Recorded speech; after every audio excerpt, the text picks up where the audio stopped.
ಎಲ್ಲ ಸದಸ್ಯ ಬಂಧುಗಳೇ, ಇವತ್ತು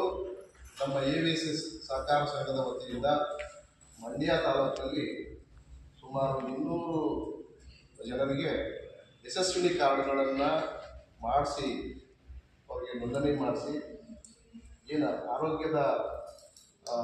ಬೆನಿಫಿಟ್ ಏನಿದೆ ಸರ್ಕಾರದಿಂದ ಬರುವಂಥ ಬೆನಿಫಿಟ್ ಅಂದರೆ ಒಂದು ಯಶಸ್ವಿನಿ ಕಾರ್ಡ್ಗೆ 5 ಲಕ್ಷ ಅದರ ವ್ಯಾಲ್ಯೂ ಒಂದು ವರ್ಷಕ್ಕೆ. ಒಂದು ಕುಟುಂಬದಲ್ಲಿ 4 ಜನ ಇದ್ದಾರೆ ಅಂತಂದರೆ ಆ ಕುಟುಂಬದಲ್ಲಿ ಒಬ್ಬರಿಗೆ ಹುಷಾರಿಲ್ಲ, ಅಡ್ಮಿಟ್ ಆದ್ವಿ, ಅವ್ರಿಗೆ 1.5 ಲಕ್ಷ ಖರ್ಚಾಯಿತು ಅಂದಾಗ ಅದು ಇನ್ನು 3.5 ಲಕ್ಷ ಆ ಒಂದು ಅಕೌಂಟ್ಲಿ, ಆ ಕಾರ್ಡಿನ ಅಕೌಂಟ್ಲಿ ಇರುತ್ತೆ. ಆದರೆ ಆ ಕುಟುಂಬದ ಇನ್ನೊಬ್ಬರು ಸದಸ್ಯರಿಗೆ ಯಾರಿಗಾದ್ರೂ ಹುಷಾರಿಲ್ಲ ಅಂದರೆ ಅವರು ಮತ್ತೆ ಅಡ್ಮಿಟ್ ಆಗಿ ಆ ಉಳಿಕೆ ಅಮೌಂಟನ್ನು ಬಳಸ್ಕೊಳ್ಳಿಕ್ಕೆ ಮತ್ತು ಅದನ್ನು ಕ್ಲೈಮ್ ಮಾಡಲಿಕ್ಕೆ ಅವಕಾಶ ಇರುವಂಥ ಭಾಳ ಉತ್ತಮವಾದಂಥ ಬಡ ಜನರಿಗೆ ಭಾಳ ಉತ್ತಮ